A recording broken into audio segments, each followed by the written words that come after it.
Good morning, Africa. Good morning, Nigeria. Good morning, Akwa Ibom State. Beautiful Thursday morning. It is a good day to rise and shine wherever you are. My name is Uyai Aneka, and it's a great delight joining you this morning.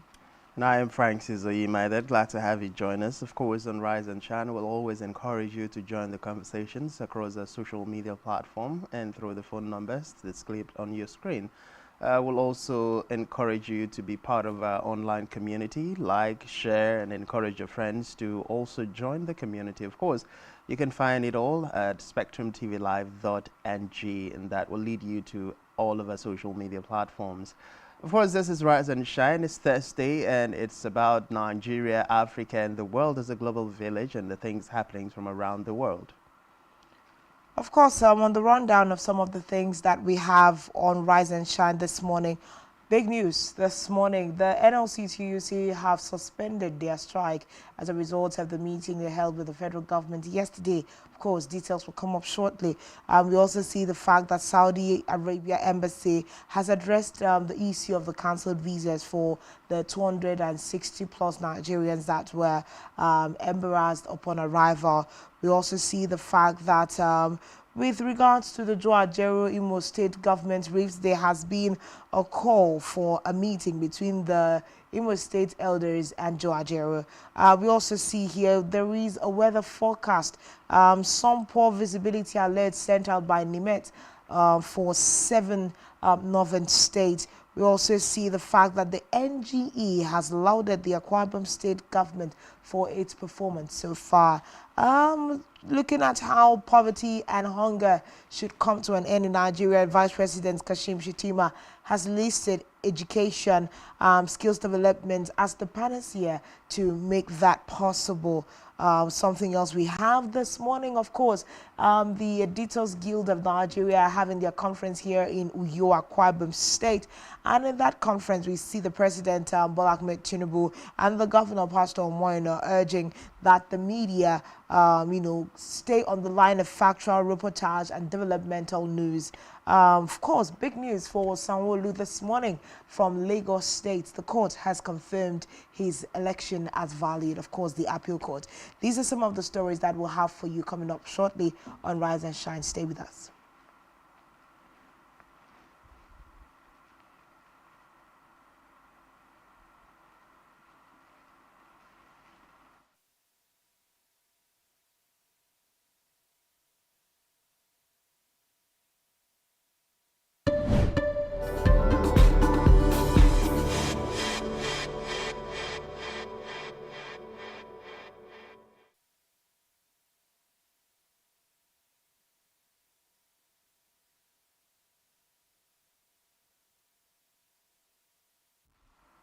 Well, of course, we're starting with the flash news, and of course, leading the story of conversation this morning, we see that the Joint National Executive Council of the Nigeria Labour Congress, NLC, and the Trade Union Congress of Nigeria, TUC, has suspended the indefinite nationwide strike, which entered its second day as of yesterday. The decision was reached at a meeting on Wednesday that deliberated on the outcome of an earlier interface with the federal government led by the National Security Advisor, NSA, Nuhu Ribadu. Of course, the TUC President Festus Osifor confirmed the suspension to newsmen yesterday in the evening. The organized labor said it has received a commitment from the Ribadu-led meeting that those arrested for the physical assault on NLC President Joajero would be prosecuted.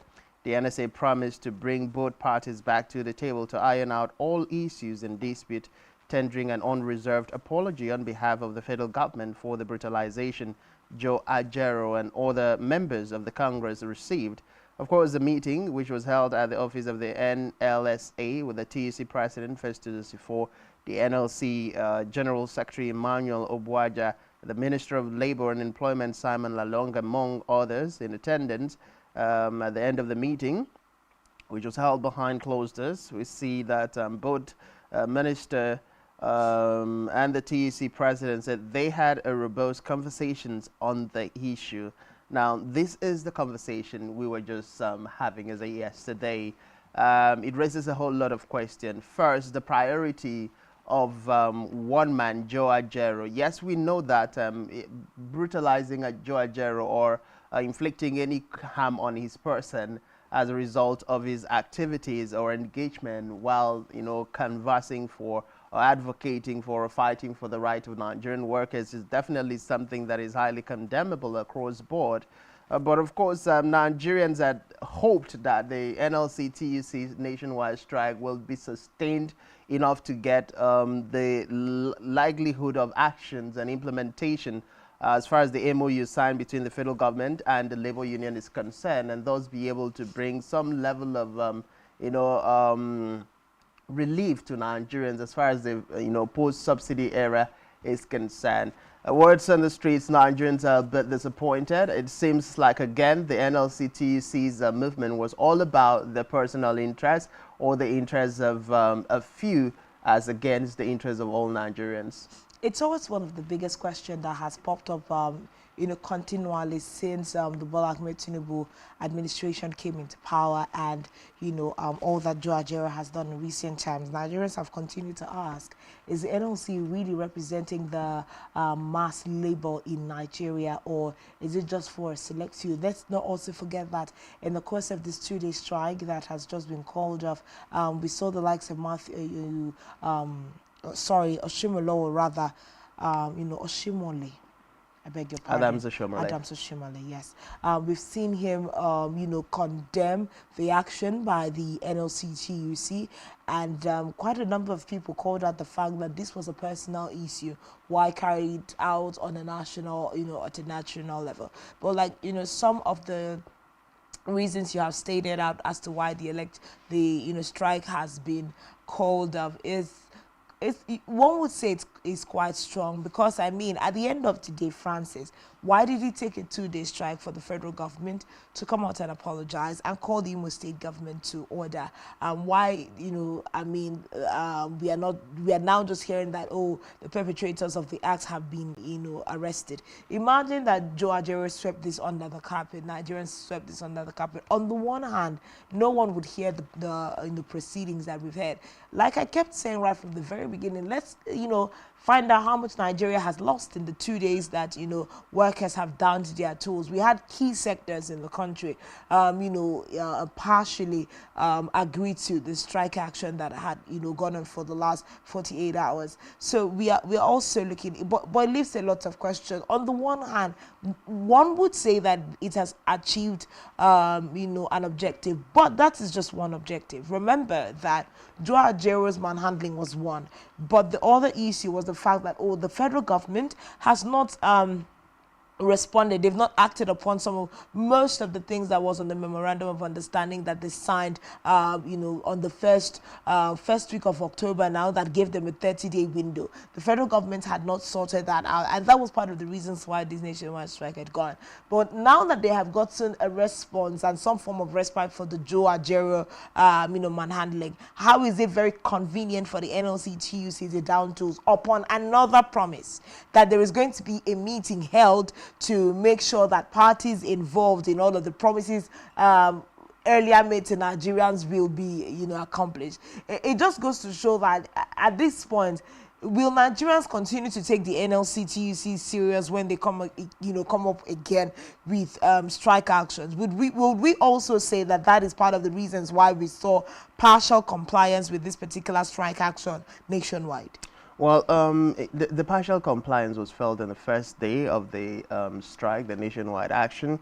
But as at yesterday, there were a lot more force and pressure put forward by the leadership of the NLC and TUC across other states of the Federation, particularly the northern states, the states listed who did not comply, the likes of Kaduna, Kano, and other states around the northern region.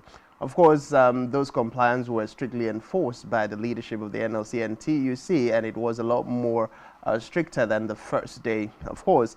But a serious concern that has been raised here is the fact that it seems, in as much as the NLC-TUC 2-day strike so far before being called off has been able to achieve to a large extent, bringing to justice, bringing to book a reaction from the federal government, which Nigerians would hope also that it is followed through to the very end, a logical conclusion where those people will actually be punished and Nigerians would see. And it has shown that we can actually hold government accountable, and government will be able to deliver to Nigerians what Nigerians truly deserve and desire. And one of such is justice for not just Joe Ajero, but for the generality of Nigerian workers.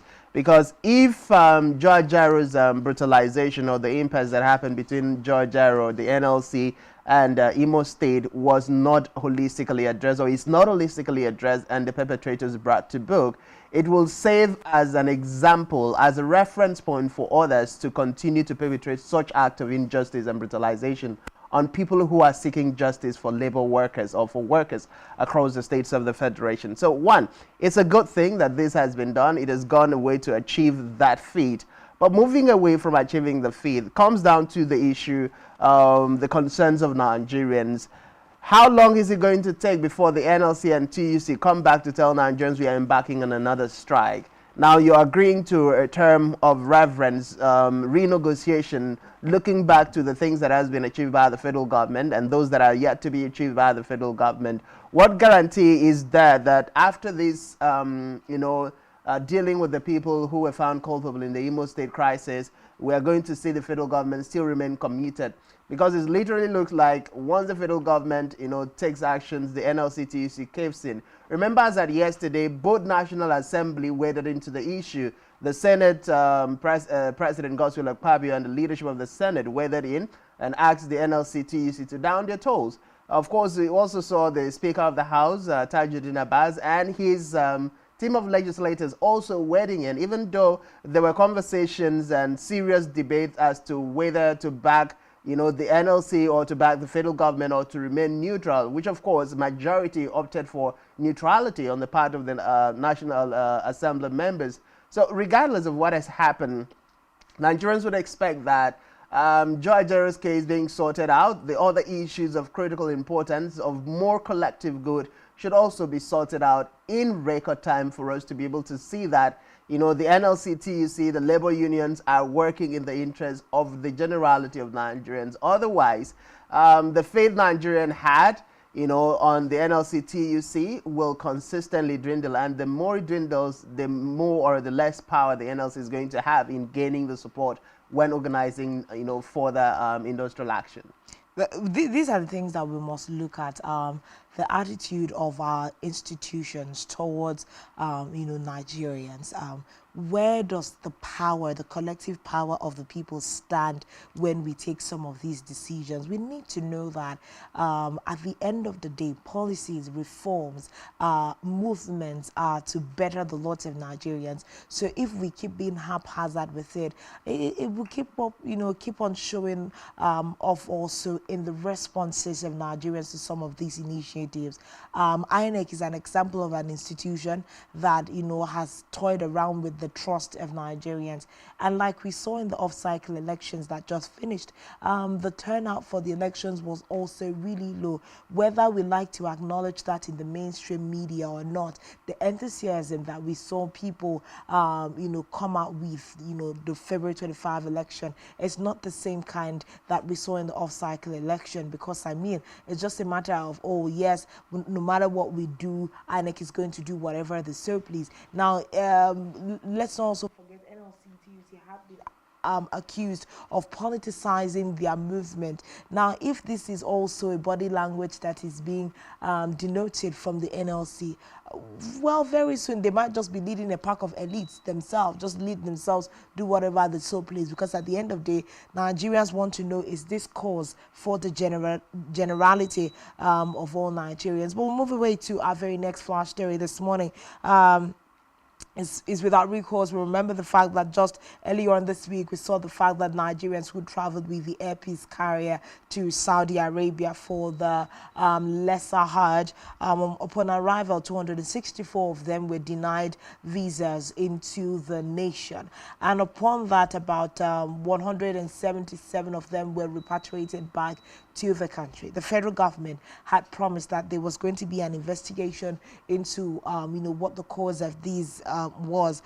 We also see the likes of the likes of Air Peace coming out to say that all of the visas of the Nigerians that were on board had been verified by the requisite agencies. So what then was the issue on the table? But we see the fact that the Saudi Arabian embassy have come out to give a statement as to what exactly was the issue.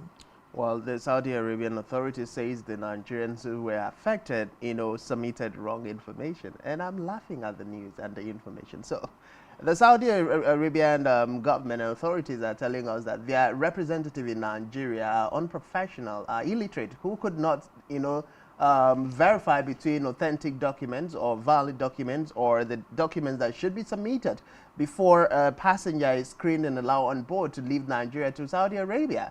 That's exactly what they're telling the whole world. Because if your officials in Nigeria did their due diligence, went through the most rigorous of, screening processes before allowing the people who travel from Nigeria to Saudi Arabia to, get on board the aircraft. And then, of course, they landed and then you're deporting them for what? Giving excuses that they submitted wrong information. How were you able to, within, 24 hours or less, discover information that the people, your representative in Nigeria, could not unravel? And what is the guarantee that those informations would actually false? I mean, they have not given details into what kind of information they're talking about. Is it about the purpose of traveling? Is it about personal details of the individuals who were involved? What exactly is the situation?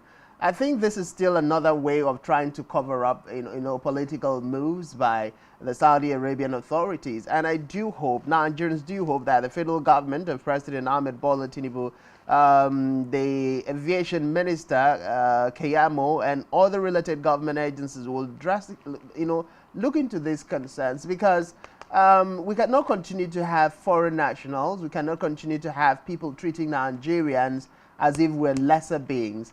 And until a government rises to their responsibility across board, we're going to continue seeing situations like this, and then the lame excuses being offered just to serve as justification for the injustice or the marginalization or the exploitations of Nigerians across board. So it's a lot, at this point in time, and we need to get it sorted out once and for all.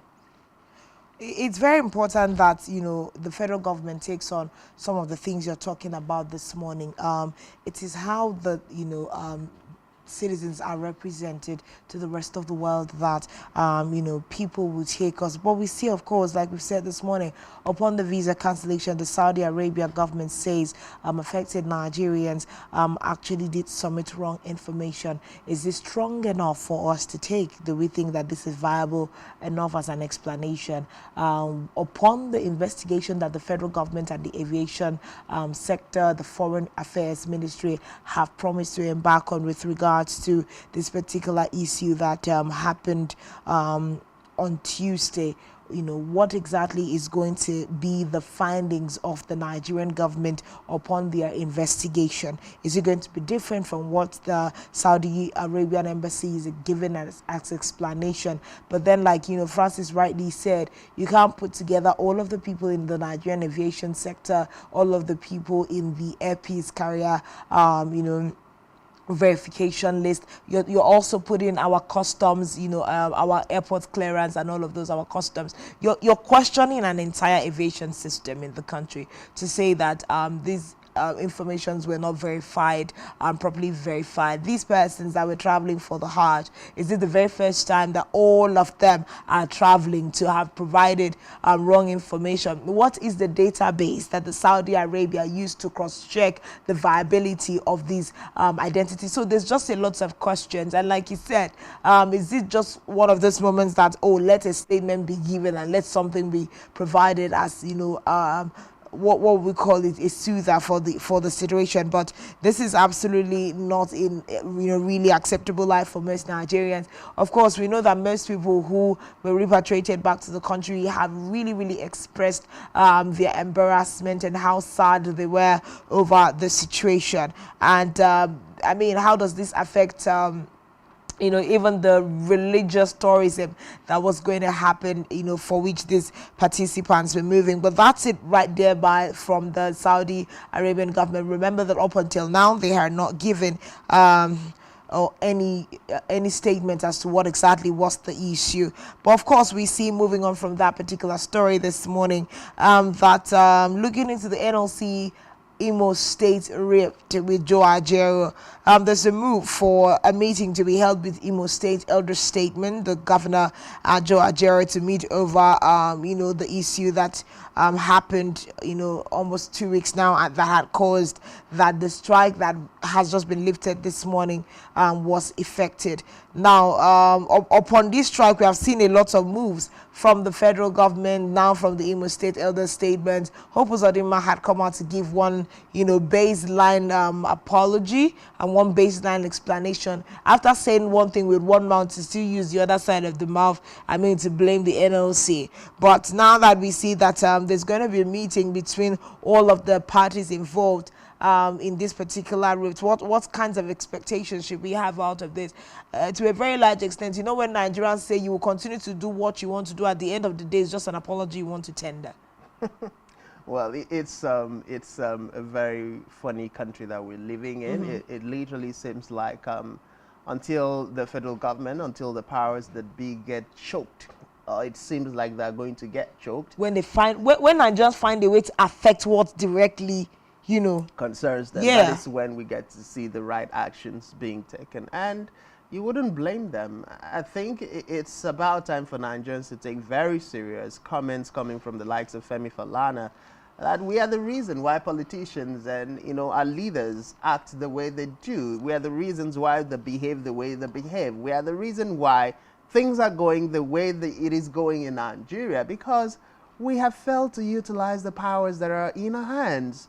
We failed to realize that the greatest power does not reside with the few in government, but that it resides with the generality of Nigerians who entrusted those positions to the few people who are in government.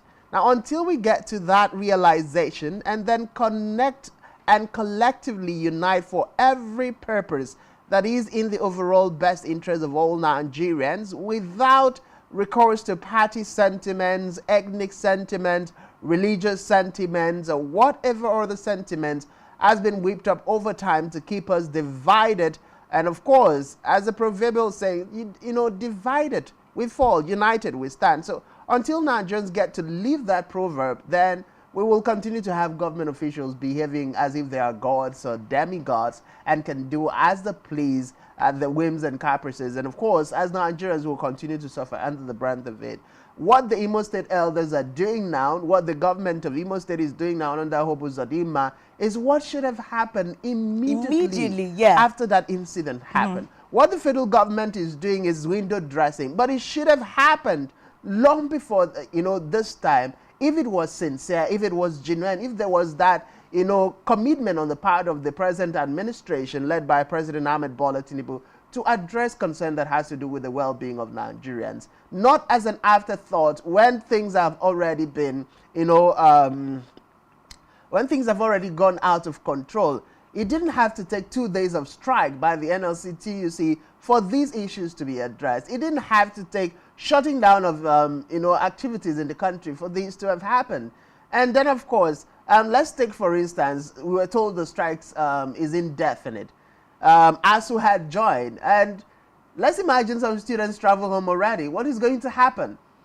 Well, indefinite lot of also means that you don't know that we can decide to change our minds tomorrow. But it also means when you look at the history of strikes in the nation, that this might take another 3, 4, 5, 6, 7, 8, 9 months before we get back. Yeah, I think one of the fault lines is the fact that this has been reneged just upon the apologies that has come forward for Joe Ajaro's manhandling. Because, I mean, we had the Imo State elder statement go to Abuja to visit Joe Ajaro, and now the apologies are made. I think one of the surprising things there is that the elder statement I even reported of saying, I mean, Joe Ajaro is an Imo son, so he will respect the elders. But these elders, they were there, they heard, you know, when this particular issue happened in the first place. Nobody called Hope Uzodimma, the governor of the state, to order. Nobody called their son to order. Now that it has skyrocketed, everybody has gone to look for their last card to call, you know, the situation. But, you know, just like we said, upon this, the strike has been ended. Well, the Imo elders have apologized.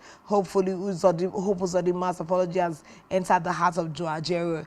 With regards to the strike and all of that, on the end of the Joe Ajaro manhandling, it has been put to rest, you know, because of all these meetings that have happened. Maybe we should toe the lines of Adams Oshomole at this point. A lot of Nigerians will toe that line at this point, because if Joe Ajaro will, you know, let go the generality of Nigerians, if the NLC and TUC would look past what Nigerians are expecting and what anticipations and expectations Nigerians had as a result of the nationwide strike, what support they were already garnering from Nigerians, to just shelve it because an apology has been offered to him, then it goes to prove that maybe Joe Ajaro was in Imo State to canvass for political purposes, or maybe it was just all about Joe Ajaro from the onset of the word go as far as this industrial action is concerned. Because if it wasn't, at least we should have seen some level of commitment given to issues of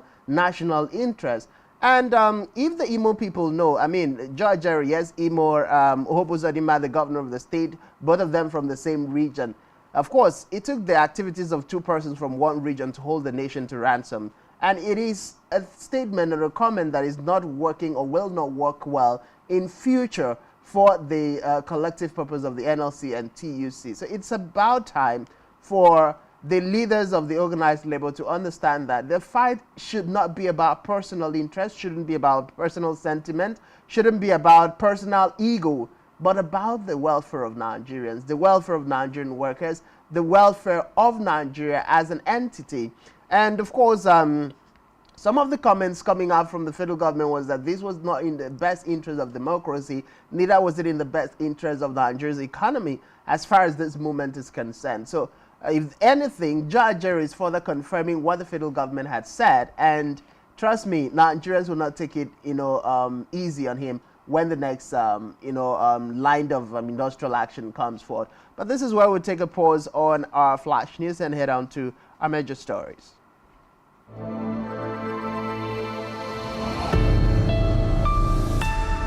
Rise and shine.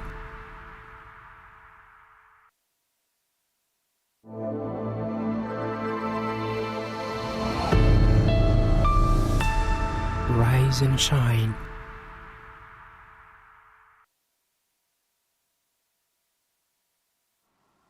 Yes, what's the biggest news making the rounds this morning? We see the fact that in Lagos State, the appeal court has reaffirmed and affirmed, you know, Governor Sanwo-Olu's election of March 11. Of course, the appeal court sitting in Lagos affirmed the tribunal's verdict on the re-election of Babajide Sanwo-Olu and Obafemi Hamzat as governor and deputy governors of Lagos State, respectively.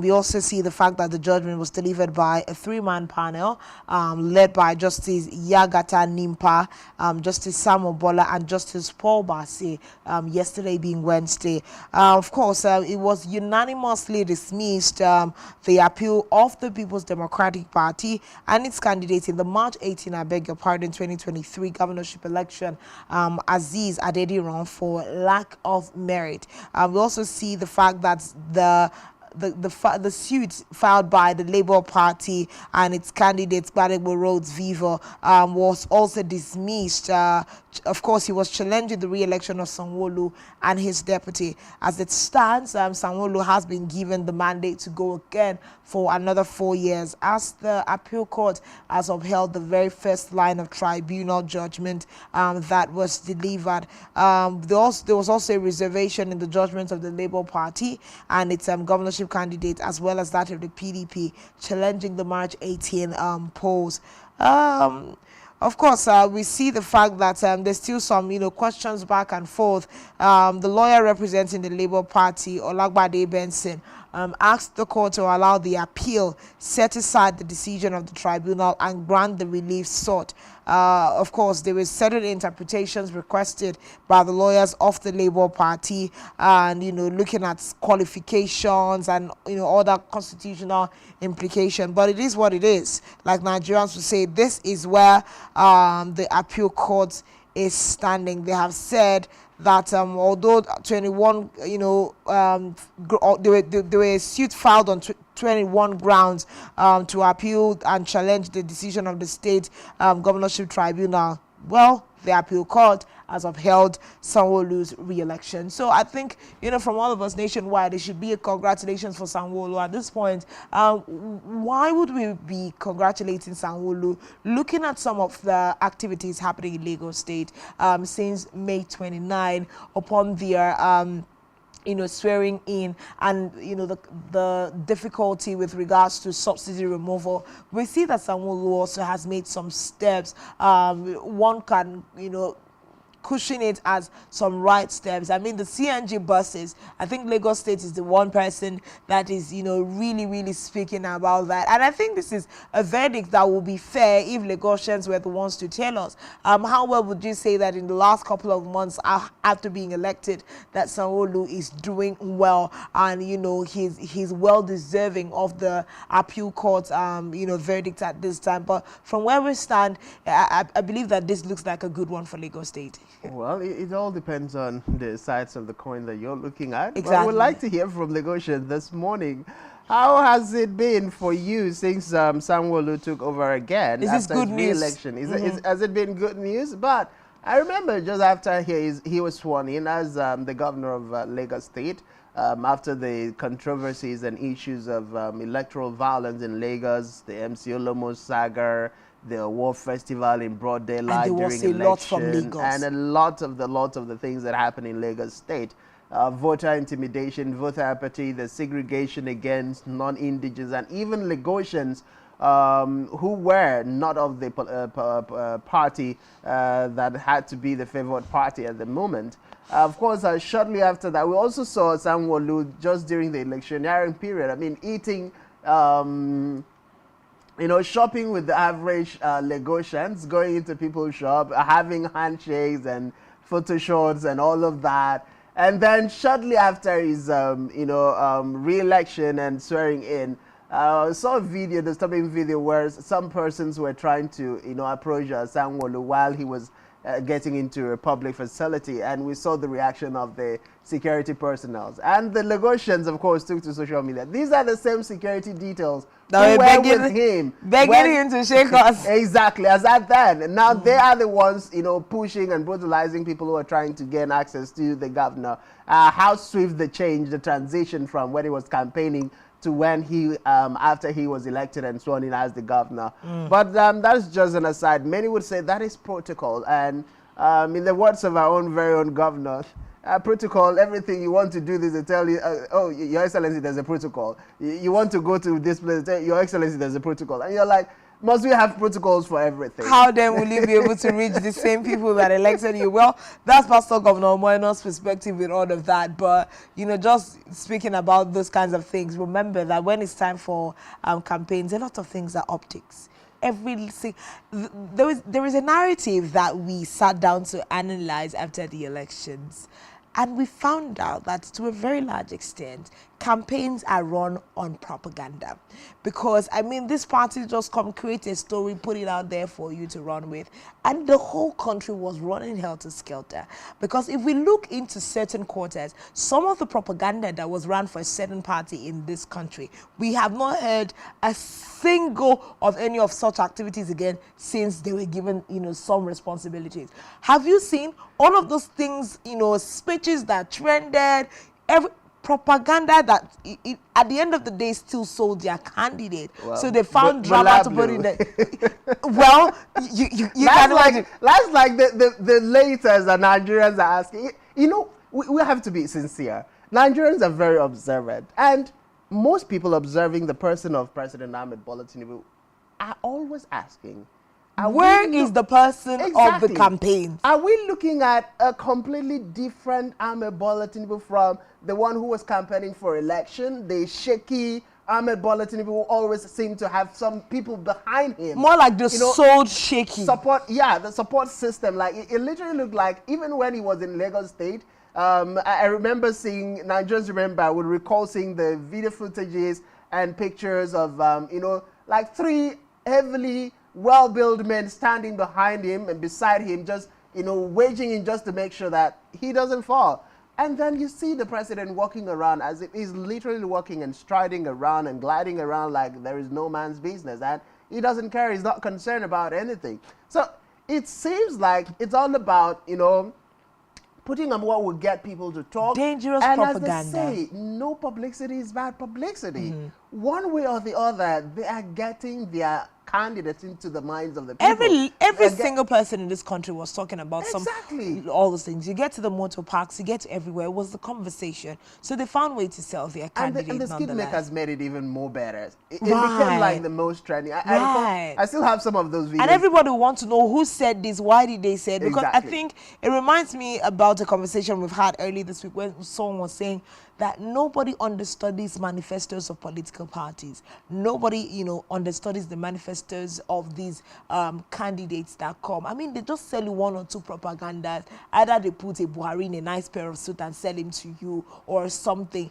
And people just buy propaganda, but we don't ask the right questions. We don't, evaluate the manifesto. We don't see what exactly are these people coming to do to us, whatever strategy that, that works. So we are just saying this to say that, I mean, at the time of campaigns, when Governor Sanwo-Olu was busy buying agbado with roadside hawkers, the time has passed. Man is facing business now in the government house, and he's getting. You don't have to get close unless unless protocol has been dropped for you. He's doing serious business. He's doing serious business. But just before we wrap this up, I think Nigerians would also hope to see their politicians, their leaders, actually live that life, because that is exactly a form of accessibility. Yes, that is how leaders are supposed to be. You're not supposed to have these wall of Jericho surrounding you, either in the name of security details or by way of a protocol or whatever it is that is put in place.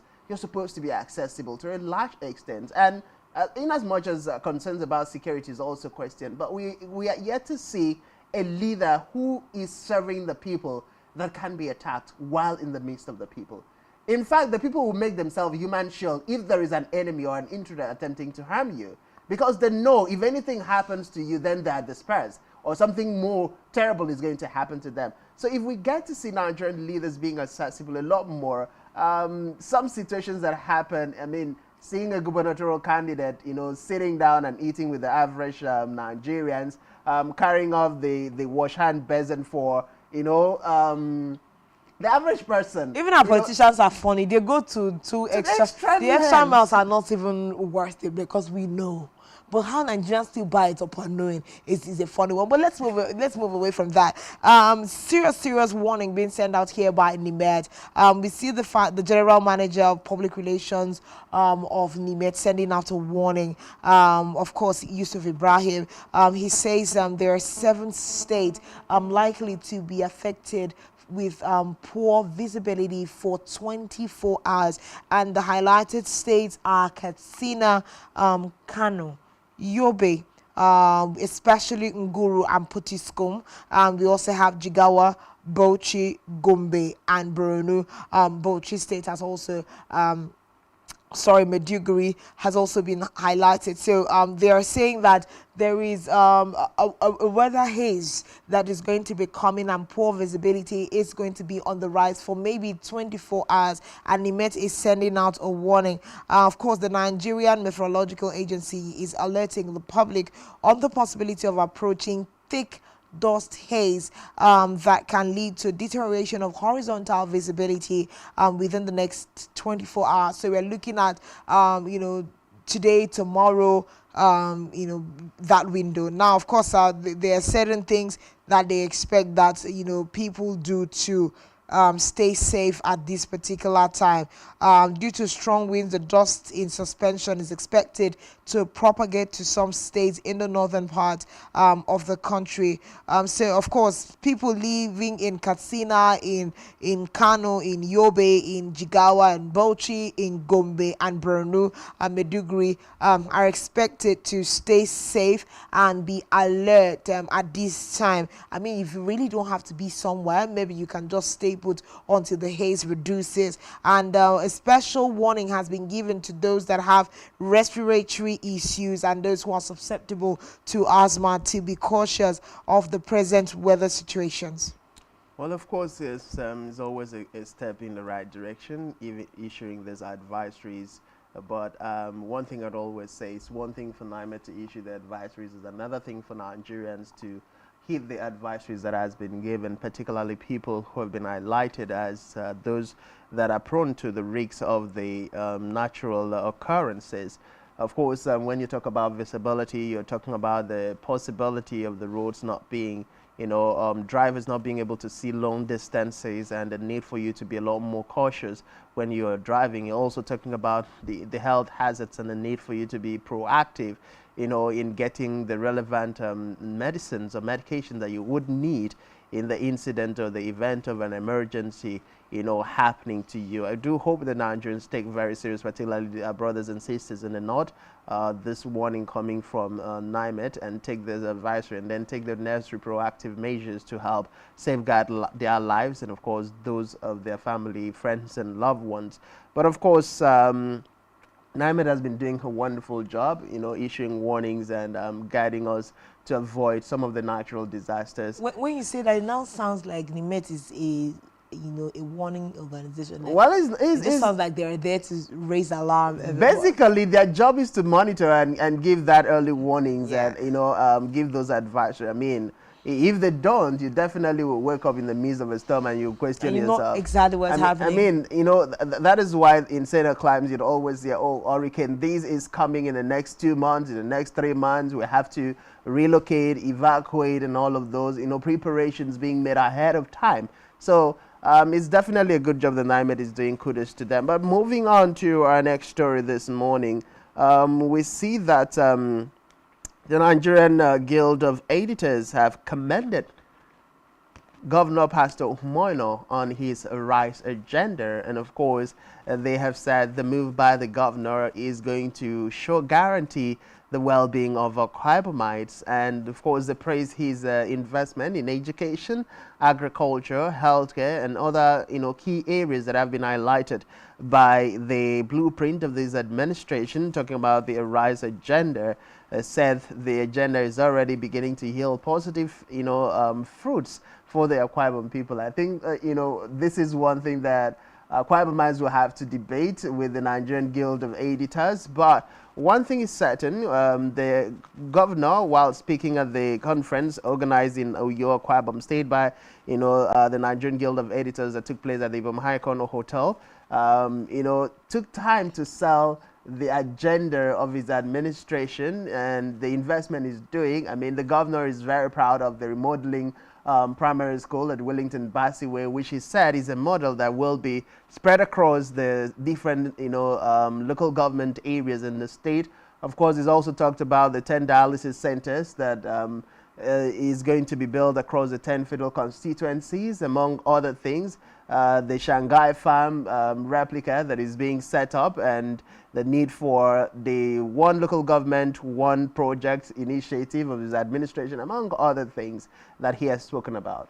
Well, I think the primary thing also that the NGA have congratulated and commended Pastor Governor Umoino for and the Akwa Ibom State government is that, well, in the NGE rating of all the states in Nigeria, Akwa Ibom State seems to be that one state that has some stronghold on continuum in governance and continuum in government. More like, what this governor did and stopped, you're going to see a better build up from, by the next person and so on. So it's helping, the overall picture of what Akwa Ibom State looks like in the eyes of the rest of the nation. So more like we don't have too many abandoned projects from administration to administration. There is a good build-up that happens. Now that is the verdict of the NGU. Like Francis rightly said, do Akwa Ibomites buy this idea? And also we must say that there's quite some really good activity going on in Akwa Ibom State, and the average Akwa Ibom person will tell you that they have been super blessed, with great and visionary leadership to a very, very large extent. So this will not be, so that this doesn't sound like, praises, like some kind of political praise, because the National Guild of Editors were able to come to Akwa Ibom State. And I think we were speaking to the senior special assistant to the governor on tourism, and we're talking about how that people are able to come in from other states of the country to have professional conferences here in Akwa Ibom. These were things that would usually hear happening in Abuja and in Lagos, but when you talk about continuum in government and developmental strides brought to bear by the successive administrations of Akwa Ibom State, we see that they have provided ample playing ground. I mean, the environment is conducive enough. There are basic infrastructure in place to be able to host visitors in their numbers, to be able to have their professional conferences. So I mean, the NGA is just applauding Governor Pastor Moyno, especially with regards to his Arise agenda and the way he's actually going about implementing the items on the agenda, and that's a good one. Of course, there's still a big welcome, and we hope you enjoy our states being made for the editors who are still here in Akwa Ibom. The event runs till Friday. We do hope that they enjoy the scenery of the really beautiful state. But of course, we also see the fact that during this Editors Guild conference happening here in Akwa Ibom State, we have seen the president, and we've also seen Governor Pastor Moyno advocate for a free press where journalists can praise, criticize, comment, and advise where necessary, without undermining the ethics of the profession. Of course, they have tasked journalists with being conscious of their sacred responsibility of shaping people's orientation and social order and being the conscience of society. Of course, we see the Governor Pastor Moyno there, calling the attention of journalists nationwide to be able to render their services in a way that is protected by the guidelines of the journalism profession. Well, it's definitely always going to be a two-sided game for the leadership of this country. On the one side, it seems the present administration is not too media-friendly. On the other side, when you look at the comments coming from this administration, it also would show that they are very much media-friendly. But one thing that both Governor Pastor Umoino and the President, who was represented by the Information and Strategy Minister, agreed upon was the fact that journalists are facing pressure. They are being pressured on all sides by the politicians, by people that are in position of power and authority, and other factors that are challenging the status of the journalists, and of course trying to bar them from performing the agenda setting role and the watchdog role that has been entrusted to them as the fourth estate of the realm. So it is one thing for them to admit. It is also another thing for the government to expressly declare their commitment to help journalists and in the line of duty discharge their responsibilities without much pressure. But one thing is certain, regardless of the governor's and the president's standpoint on the part of journalists or for journalism practices and journalists across Nigeria, we cannot move away from the fact that these pressures are going to come, because the average journalist who is committed to truth is an enemy of everybody who doesn't want the truth to be told, who doesn't want the truth to be made possible and available to all the generality of people across the country. So in as much as there is that express consent, expressed commitment on the part of the leaders of the state and the country to create an enabling environment to support journalists to do their job of holding government accountable and also speaking in the interest of the people and the government. There's also that other call made by the leadership of this country and the state. I mean, Governor Pastor Umoino advocated for journalists to focus more on development journalism. And when you're talking about development journalism, I wonder very seriously if the leadership of this state and the country will appreciate what development journalism is all about, and the journalists who are going to go into development journalism. I mean, just going back on a conversation, some of the projects that have been initiated by this present administration in Akwa Ibom State, for instance, have been haphazardly done. So imagine taking up that as a course to draw the attention of, the governor to it. The first reaction that will come from the SAs and PAs and SSAs of government will be an attack on the person of the journalist and the media outfit that is taking up that news. But that is development journalism being practiced. That is drawing the attention of government to the fact that you started this project. It was meant to be a complete project, but this project has not been done to the specification that it was supposed to be. And then you're drawing government attention so that project can be done. And rather than appreciate the work of that journalist and the media organization, you find attacks from left, right, front, back, and center, calls trying to muzzle the media organizations and all of those concerns that have been raised over time. But we do hope that Governor Pastor Umoino, so far, who has shown that his interest is in listening to the people and acting upon what the people are saying, which would be in the interest of Akwa Ibomites, will continue to be a listening governor and be able to move past, political sentiments and those very backward attitude that have been, exhibited by politicians in days past, that does not allow us to say things that needs to be said, or that does not allow some people to say things that needs to be said when they need to be said. But on the whole, development journalism as a whole, is in the interest of Nigerians, in the interest of the people in position of power and authority. And the better, the earlier we get to understand that there needs to be that complete synergy and agreement and protection of the rights of journalists to go hold government and its officials accountable, the better it's going to be for the interests of Akwa Ibomites and Nigerians. Well, we see the fact that the President, Bola Ahmed Tinubu, yesterday declared open the 19th Annual National Editors Conference, ANEC, of the Nigerian Guild of Editors, NGE, in Uyo, Akwa Ibom State, with stakeholders tasking media heads to fight fake news and promote good governance against existential threats to the media. Of course, there's a lot of existential threats to the media, to the lives of the journalists and all of those things.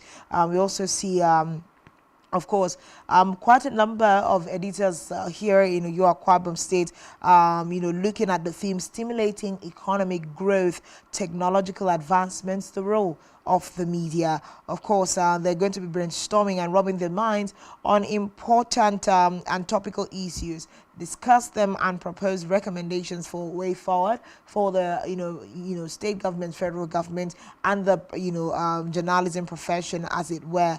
These are some of the issues that they are looking at. But let us see how both the federal government, state governments can always give journalists level playing ground, and the journalists are playing by the guidelines and the ethics of the profession. Just like a medical doctor has guidelines, they swear an oath to make sure that every life is most important. We have guidelines, and oaths that we stand by in our profession. There has to be we need to play down on fake news and all of those things. These are some of the things that the President and Governor Pastor Umoino and all the other stakeholders currently at the Editors Conference are calling on the attention of journalists nationwide.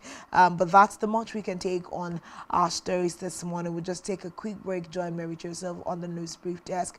When we return, we have a lot more on the table to discuss with you. Of course, we also hope that when we return, our phone lines will be opened. Let's hear your thoughts on the issues, that will be raised just after this. Stay with us.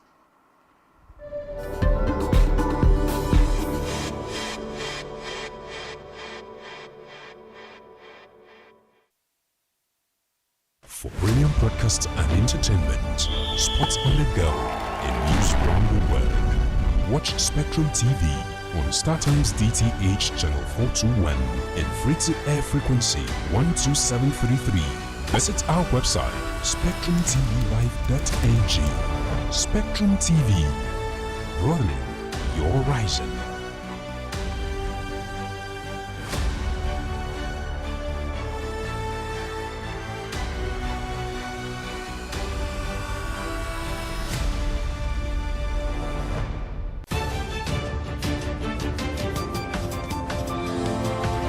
Every day marks a day of significance. That in view of the apology tendered by this former minister who had earlier been cleared by this August Assembly, As we face critical issues, developments and events which shape our social and political landscape here in Nigeria and beyond. Political Spectrum is a program specially designed to help make sense of all the moving parts of developments and occurrences in our nation's polity and political economy. There is nothing wrong with Nigeria, but there's everything wrong. The educational history of public figures holds significance beyond mere biographical details. From executive, legislative and judicial developments at national and subnational levels to international diplomacy and relations. Join us for exclusive interviews with key political figures, expert opinions, analysts, thought-provoking conversations for and against, shedding light on the major issues that matter. We will always keep you updated on the most factual, smartest and unbiased reportage. Stay tuned to Political Spectrum. Political Spectrum. All sides matter at the round table. Political Spectrum. Exclusive to Spectrum Television.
Spectrum TV, broadening your horizon.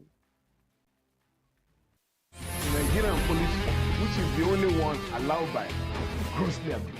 Our governors have to share police powers with the president as stipulated by the Constitution. We do not have a federal government police force. We have the Nigerian police force, which shall be administered, organized, and supervised by the Nigerian police. No, my lord, I want to say something. I want to say something here. Perhaps it might also enlarge the scope of people who should be invited here for examination. My lord, if we cannot find those who literally murdered Abiola, who are those people who could be said to be the beneficiaries of the death of Abiola? Rogers has linked you with some of the killings he did. He never did. He linked you with the attempted murder of Hebrew. He did not. My lord, the Matters Council is leading the evidence in our matters. Is this an adversary proceeding? It's not, my lord, but you can't be talking about cases which are in court, Is this an adversary proceeding? It's not, my lord. These cases are in court, my lord. I'm just reminding your lordship. My lord, sorry, my lord, I think I'll be in cross-examination. Legally Speaking, a program that deals with legal issues and questions we face as citizens of this amazing country, Nigeria. Legally Speaking. Join us every Friday from 5 p.m. to 6 p.m. for Legally Speaking.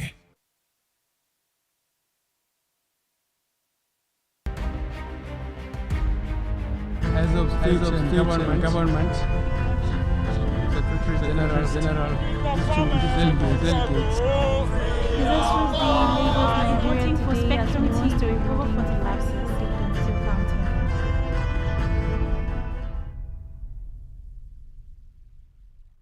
A very good morning to you and welcome to your morning news briefing Spectrum, live from Uyo. I am Mary Joseph. We begin this morning with the reports that the National Executive Councils of the Nigerian Labour Congress and Trade Union Congress on Wednesday night suspended their nationwide strike over an alleged assault on the president of the NLC, Joe Ajaero. The union said the suspension followed the intervention of the National Security Advisor, Nuhu Ribadu. It was gathered that the organized labour meeting, which commenced on a few minutes past 7 p.m., lasted for close to 1 hour, during which various affiliates and state chapters reviewed the outcomes of the meeting held between the leaders of the organized labour and the NSA. Away from that, the federal government has reduced to 6 counts the fraud charges it filed against the immediate past governor of the Central Bank of Nigeria, Godwin Emefiele. The charges, bordering on alleged procurement, were originally 20. In the original charge, the federal government alleged that the procurement fraud was to the tune of 6.5 billion naira. The original charges were first filed in August. Emefiele was charged alongside a female CBN employee, Saidatu Yaro, and her company, April 16 Investment. The arraignment before the High Court of the Federal Capital Territory, Abuja, was stalled on 2 occasions as the Department of State Services failed to produce Emefiele in court. Meanwhile, the Embassy of Saudi Arabia on Wednesday said the visas of 177 Air Peace passengers from Nigeria upon arrival in Jeddah, Saudi Arabia, were cancelled for violating the country's entry rules. The federal government had on Tuesday noted that, according to reports it received from the Nigerian consulate in Jeddah, Air Peace flight number P4752 airlifted 264 passengers from the Muritala Mohammed International Airport in Lagos and the Aminu Kano International Airport and landed at the King Abdulaziz International Airport, Hajj Terminal, Jeddah, Saudi Arabia on Monday, November 23, 2023. It was on arrival at the Hajj Terminal that the Saudi immigration authorities informed the passengers that their visas had been cancelled. Consequently, 177 passengers were made to return on the same flight back to Nigeria, while 87 passengers were cleared by Saudi immigrations and allowed entry into Jeddah. On the foreign scene, Iceland's southwestern peninsula could face decades of volcanic instability, warned the Icelandic Met Office, IMO. Earthquakes and fears of an impending eruption have led to the evacuation of the small fishing town in Grandavik. Reports say that after an 800-year hiatus, eruption on the Reykjanes Peninsula began again in 2021, which may mark a new eruptive cycle. And in sports, Nigeria will be without the trio Victor Osimhen, Samuel Chukwueze and Wilfred Ndidi when they begin their 2026 World Cup qualification campaign with a home game against Lesotho at the Godswill Akpabio Stadium today. The three-time African champions failed to qualify for the last edition of the World Cup in Qatar after playing 1-1 draw with Ghana at the Moshood Abiola National Stadium in Abuja, having played a goalless draw away from home. In the Eagles World Cup qualification history, they have not missed out on 2 consecutive editions of the Mondial, having qualified for 6 of the last 8 tournaments since their first World Cup appearance in 1994, missing only 2006 and 2022 editions. We'll have details of this and many more in our news at 12. I am Mary Joseph. Let's head back to Rise and Shine, where we have Francis and Uyai on standby. Do have a wonderful morning. As of state and government, Secretary General, delegates. This was the Lagos Nigerian for SpectrumTv to recover 40 lapses in Plateau County.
broadcast and entertainment, sports on the go, and news around the world. Watch Spectrum TV on StarTimes DTH Channel 421 and free-to-air frequency 12733. Visit our website, spectrumtvlive.ng. Spectrum TV, broadening your horizon.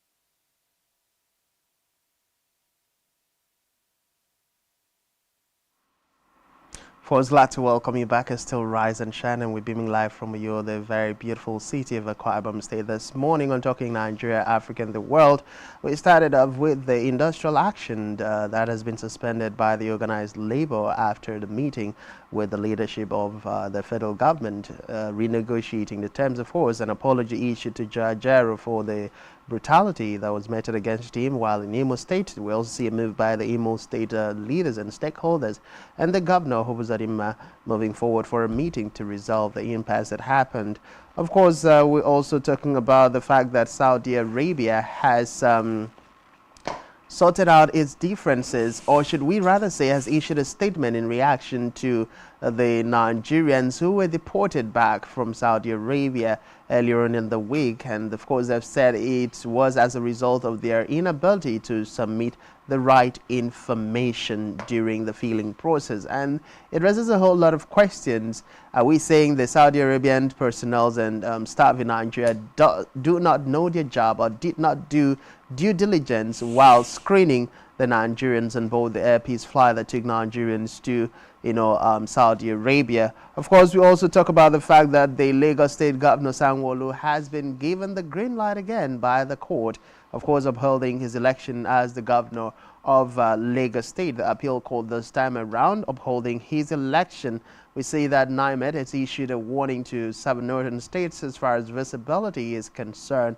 And we're also talking about the rise agenda of Governor Pastor Umar Basi, that has been commended by the Nigerian Guild of Editors. This is when the governor is also calling for journalism in the state and in the country to be focused on development, while President Ahmed Bola Tinubu, through the Minister of Information and Strategy, has spoken about the commitment of the federal government for press freedom and the freedom of expression and information in Nigeria. This and many more we've brought to you this morning, but right about now we'll take a pause and we'll be heading out to Daily Spotlights, where we'll take you around the front pages of our national dailies.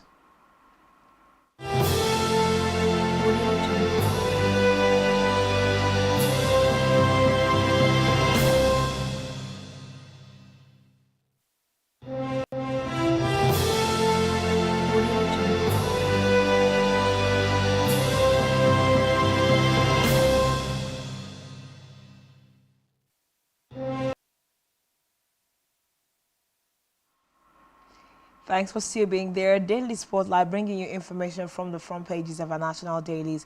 We'll start first with the Daily Trust.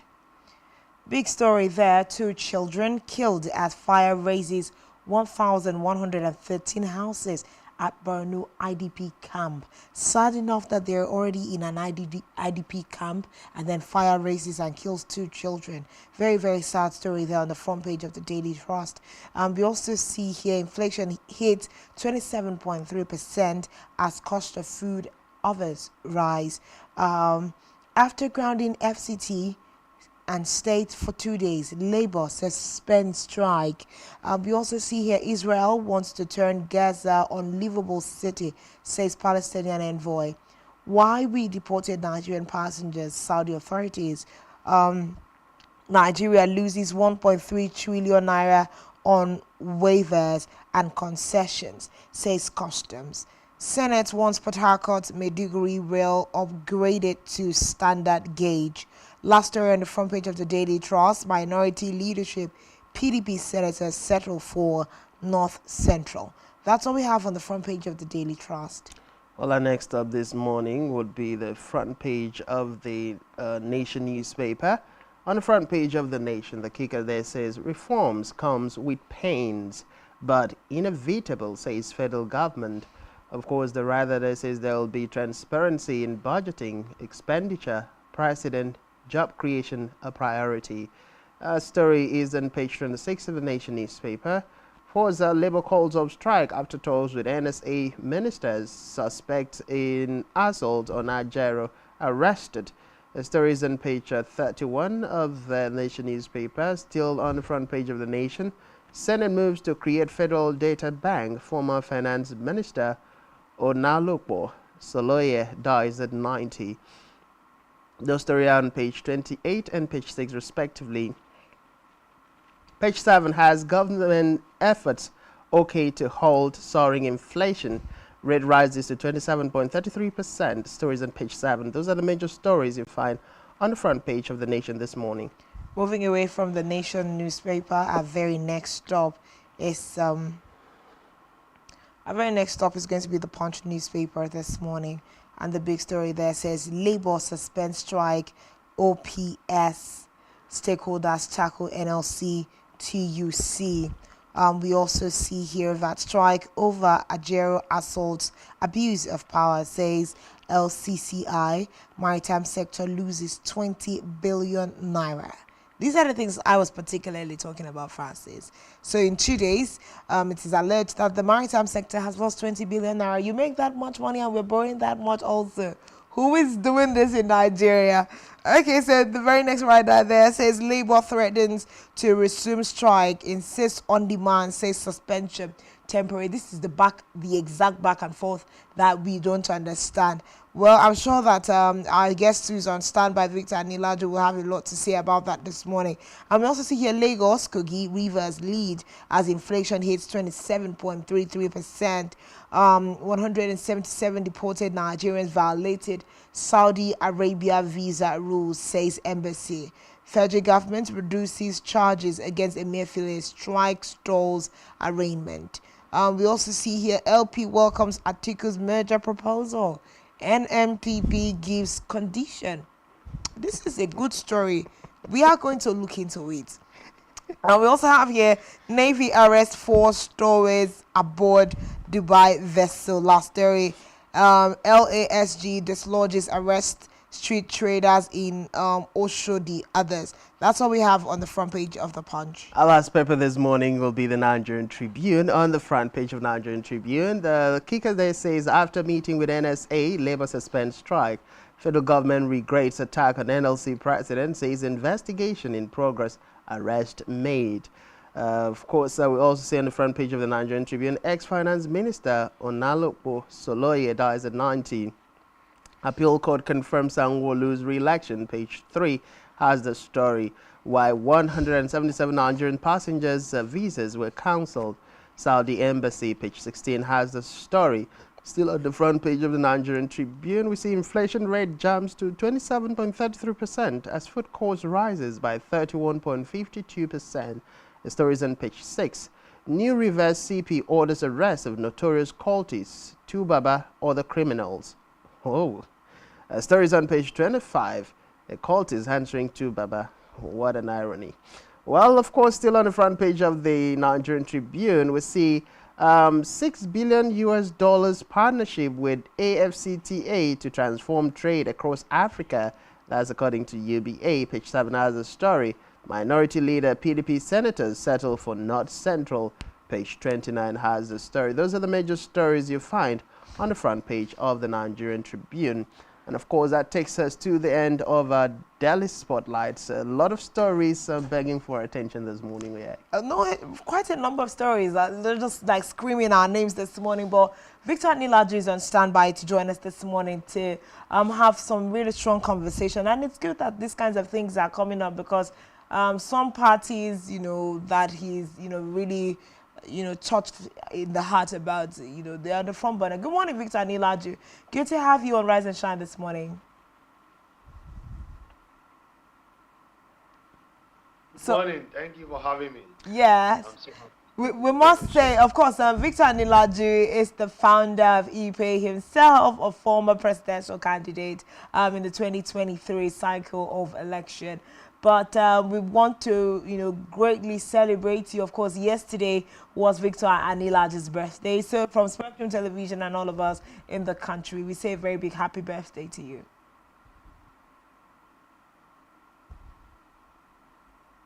Okay, we don't know if the network is going to, but it is going to allow us, because we need to have this conversation. Please let us know when Victor Anilaju is up again so that we can have this particular conversation with him. But we celebrate him. Yesterday, being the 15th of November, was his birthday, and the whole Spectrum family celebrates with him and all that he represents to us here. But Francis, front pages of the national dailies, you said, there are stories calling our name. Which of them strikes you the hardest? Well, for me, I'd like to start with the first. Reforms comes with pains, but inevitable, the federal government standpoint. Who is it paining? Yes, that's the big question. You took that right out of my heart this morning. Who are those to bear the brunt of these reforms? Is it just the common Nigerians, or we are also going to see politicians, facing the brunt? But so far, it seems the call is all about Nigerians, all about the Nigerian people, all about the need for Nigerians to sacrifice when the leaders who should lead by example are busy enjoying and lavishing the wealth of the nation away.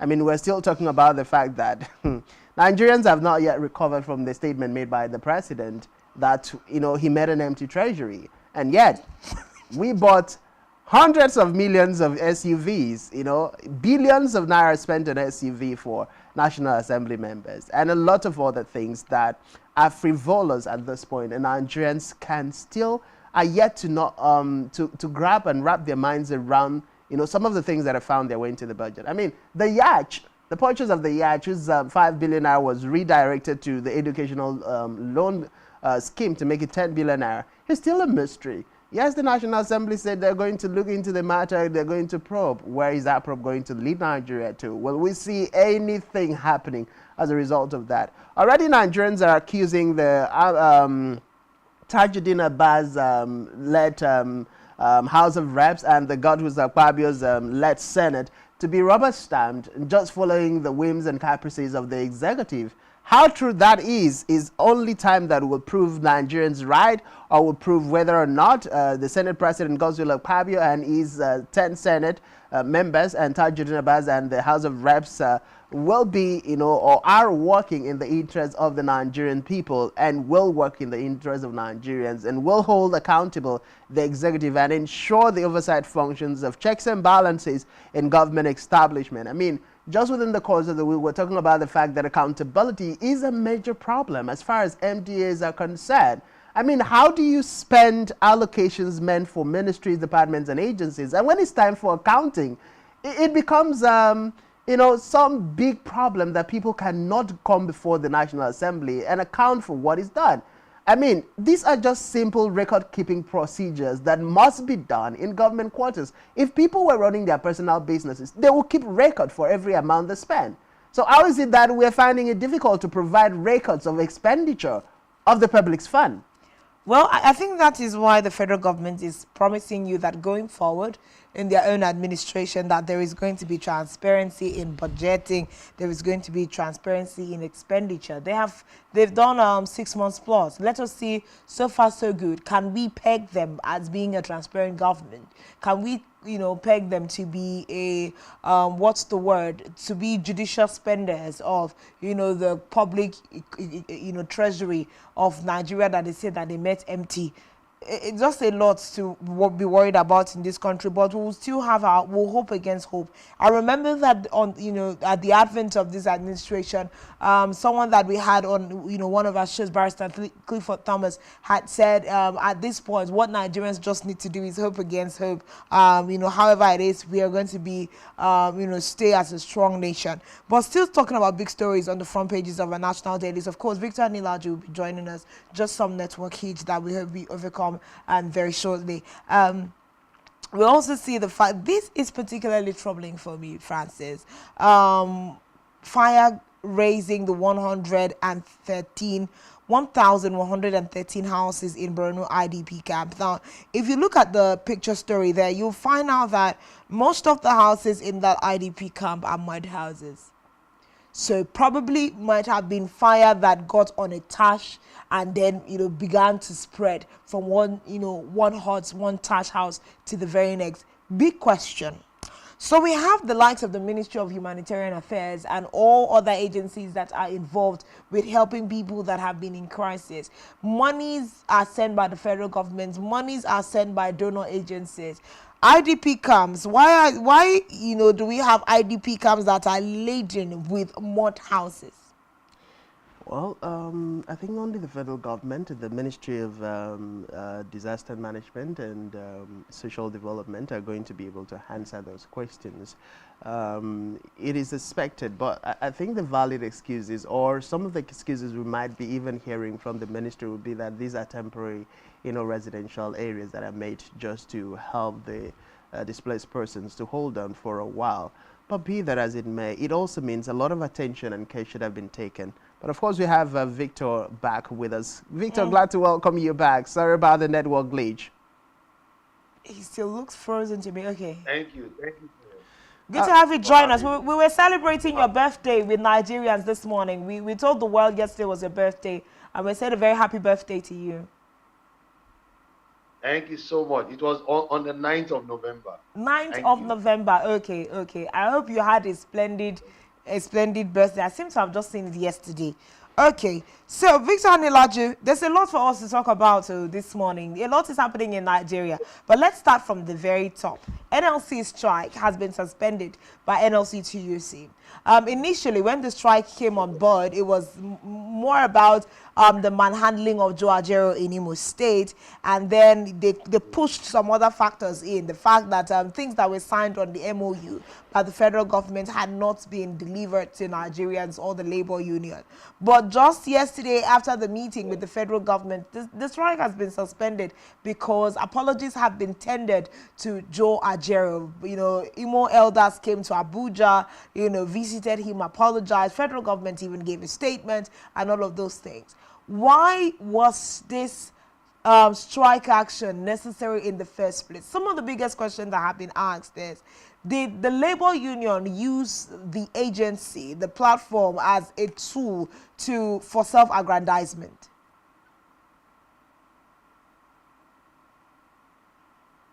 Well, the truth about it is that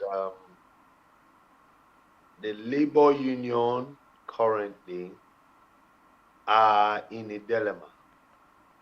Number one, they are trying to make sure the economy of Nigeria is working, but they are faced with challenges of the attitude of the executives are becoming tawdry and becoming callous, and especially the executive from the APC-led government. So they are a little bit, the NSC as we speak today, they are, like I said, they are in a fix. So if they know that if they go on strike, it will affect the economy of Nigeria, because the economy of Nigeria is going down since Bola Ahmed Tinubu took over power. The economy is going down. So the labor union, knowing that if the economy goes down more, it's going to affect their work. So they are in between fixing the economy, making Nigeria work, and dealing with the issue of the tawdry, the callousy, and the harshness of the APC-led government. Okay, network has taken out Victor Anilaju at this point. He seems to be towing a line of saying, okay, okay. So that Nigerians don't suffer unnecessarily, so that Nigerians don't suffer unnecessarily and unduly, and so that they will not cause undue hardship for Nigerians, because the economy right now is not doing well. Right now, why did they embark on the strike?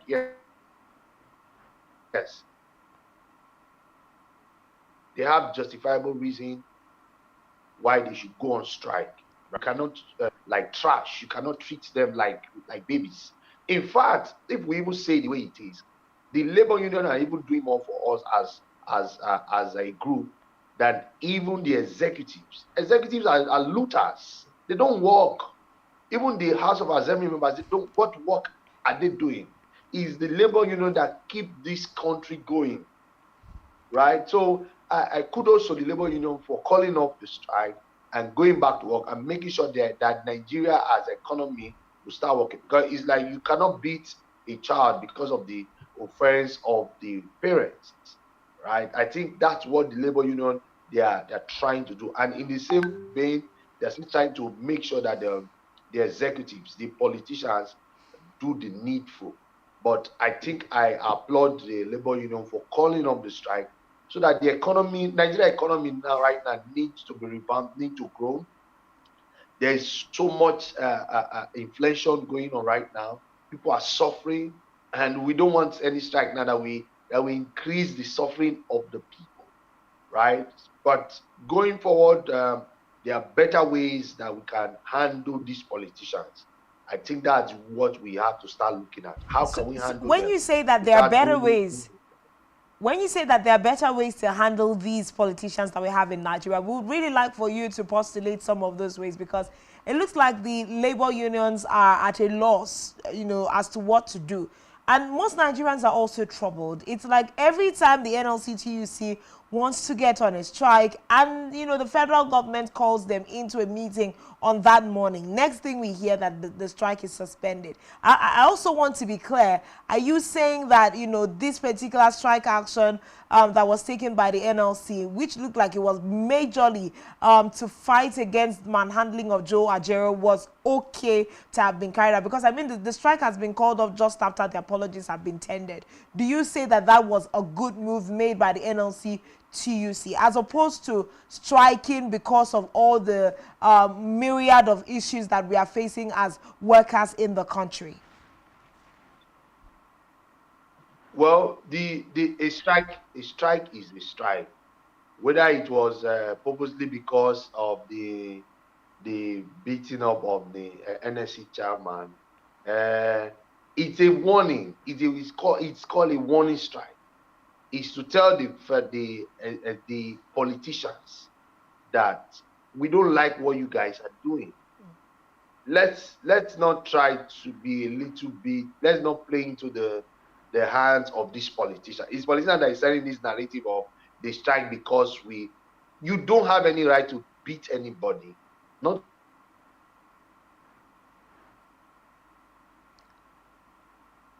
It's like we have that network glitch again, but of course we're speaking with Victor Anilaju this morning, and we're just going to be looking at into the proceedings of the strike. Okay, Victor, please reiterate what you were saying. We lost you for a bit.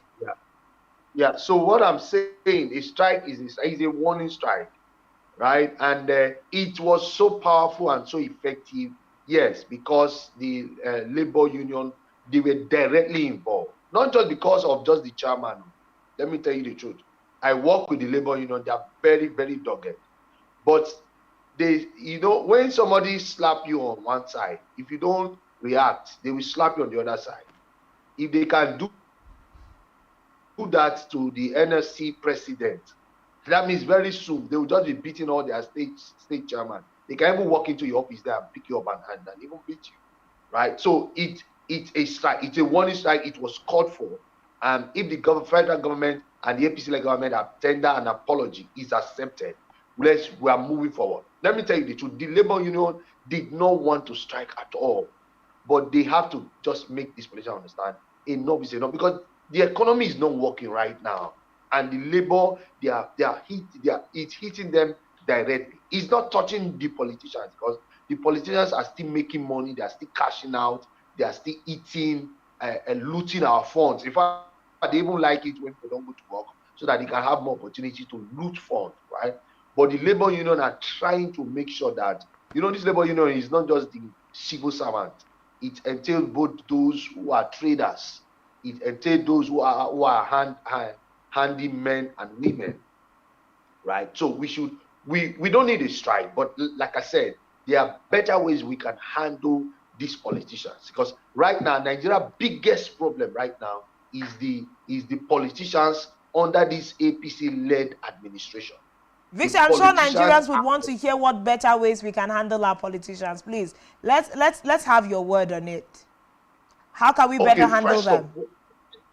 First of all, the labor union with the civil society need to come with an agreement, a proper agreement to downsize the cost of running our governance, the cost of politicians earning. I don't want to use the cost of running our governance, the amount our politicians earn, and the the power given to them. The politicians have so much power. We need to break down those power. That's where I'm going to. Labor union, civil society, Nigerians, we need to agree on a template. If it is a 5-point, what we want the politicians to start doing. Number one is that we need to downsize their payment, their pay, what they earn. Number two, we need to now create a system that these politicians are not the one awarding contracts. Contracts should be awarded via ministries, right? The ministries should be 100%. I lost connection there again, but he was making some very key, contributions there. I mean, one of the areas we've seen a lot of fraudulent activities happening comes to the area of contracts. Okay, welcome back, Victor. Sorry, the network again. Yes. So we should make sure that the politicians play a supervisory role. They are not the one to give out contracts. They are not the one to determine. They can determine what job needs to be done, but they should not be the ones to give the contracts to the contractor that will handle the job. So the ministry should play more roles. We should have the ministry play more roles, and we should put some restrictions on how these politicians, how they travel. Our politicians will just wake up and travel. There's no restriction. You go to the office, you can't even find them, you can't see them. We should make sure these politicians are accountable to the people. We are the one paying them. They are not paying us. But right now, it seems as if it's the politicians that employed us. So we need to come up with this 3-point agenda or 5-point agenda. Number one, what's the end? We need to make sure it's downside. Number two, what they control in terms of awarding of contracts. We need to make sure they are not the one awarding contract. Number three is their movements, their availability in their workplace. A politician that is not available in his workplace should not receive a salary. I think if we are able to do this, then number three is that we need to restructure INEC. Now, as we speak today, the INEC of Nigeria today is just a boy to APC. INEC, as we speak today, is now the most corrupt parastatal we have right now in Nigeria. INEC has become a tool for APC to get into power. Well, Victor, at this point, just judging from the off-season election, we've seen a lot of civil society organizations, a lot of groups commending what has happened in Imo State, Kogi, and Bayelsa.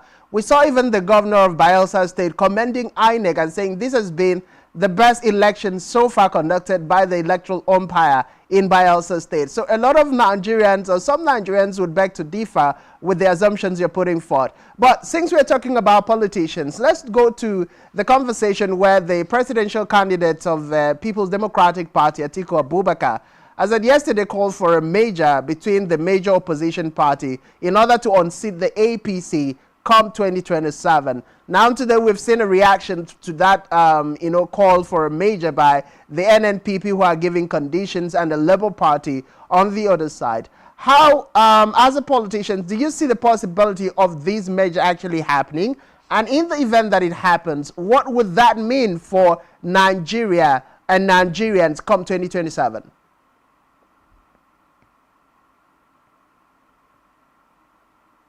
Okay, sorry about that. Network again taking Mr. Victor out, but I do hope we can get him back to. All right, welcome back, Victor. Yeah.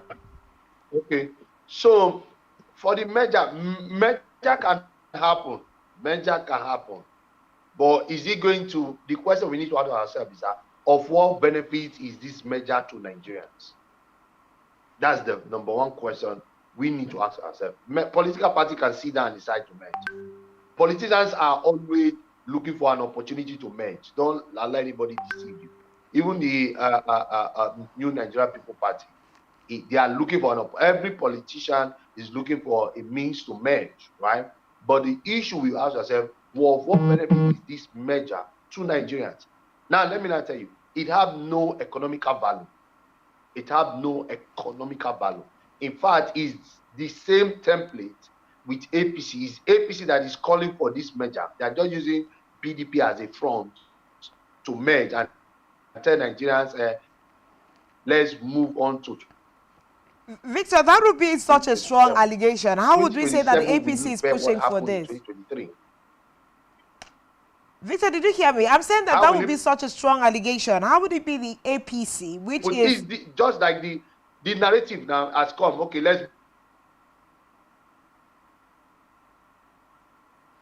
The network is really getting in the way. Yeah. We hope that Victor can get, back, and let's push that conversation, to a really good conclusive end once he gets back. But him insinuating that the APC would be, sublime behind this major move by the People's Democratic Party. Let's not forget that tribunals just ended, petitions just, got a conclusive end, and the People's Democratic Party and all of these parties, majorly PDP and Labour Party, were grossly disgruntled by the results of the election petition. So, Victor Anilaju, how would you say that, this is a sublime push by the APC for, the PDP and these other oppositions to come into a merger?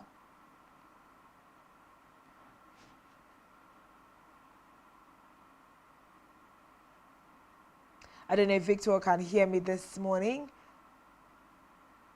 The network is really, really in our way. We'll just take a quick break, and then we'll join you back shortly with Victor Anilaji, just so we can have this conversation smoothly.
It's still Rise and Shine, the Thursday edition. And just before the network was trying to get in the way, we're speaking with Victor Anilaju, who is the founder of ePay. And we're having conversations around certain issues emanating from the political scenes. Alhaji Atiku Abubakar, presidential candidate of the PDP, has called for a merger between the Labour Party, NNPP, and other opposition. Their move is to unseat the APC. But just before the break, Victor Anilaju was alleging that this is a sublime move by the APC. We were asking him to defend his standpoint at this time. So, Victor Anilaju, please do go ahead and let's hear your thoughts. With this merger, is this in the best interest of democracy at this time? Well, for me, any political party can come together and merge. But the question we should ask ourselves is,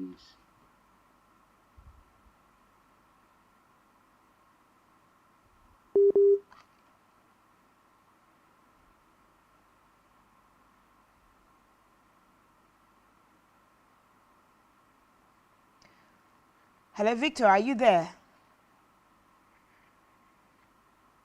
Okay, this is some serious issues this morning. We apologize for the inconvenience that this is causing this morning. Please let us know once Victor is able to get on the line again. These are serious issues that we should be looking at. Is this merger, is this the best move for democracy in Nigeria? Do we believe that these opposition parties should merge? Victor had established the fact that we should not be deceived as Nigerians, that political parties thrive on mergers. At this point, with the different philosophies across the different political parties, do we think that a merger is possible with this ones? Wouldn't we have a conflict of interest and a conflict of ambition if we allowed this to pull through? Hello, Victor, are you back there? Okay, we don't know how this is going to work. But it's a strong conversation that would really love to have and clear the air on what is happening. But the network is really getting in the way. We would see if we can whisk Victor Anilaju back tomorrow morning, very early on in the morning, and just complete this line of conversation with him. Hopefully, the network will be better on our side. But that's the conversation that we have on the table. You can feel free to take advantage of our social media platforms and let's know your thoughts. You can get to the YouTube stream of Rise and Shine today, and let's hear your thoughts concerning the merger. Is this the best move for democracy at this time? We'll definitely bring you on Victor Anilaju tomorrow morning to conclude on this particular conversation. Let's see where we are heading with the concept of a merger with our political parties.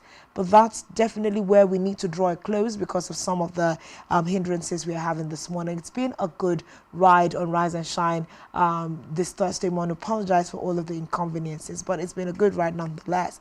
Until tomorrow when we return to your screens with more programs and more insights to issues of national interest. My name remains Uyai Anyeka, and let's do this again tomorrow. Enjoy the rest of your day and the rest of our programs. God bless you.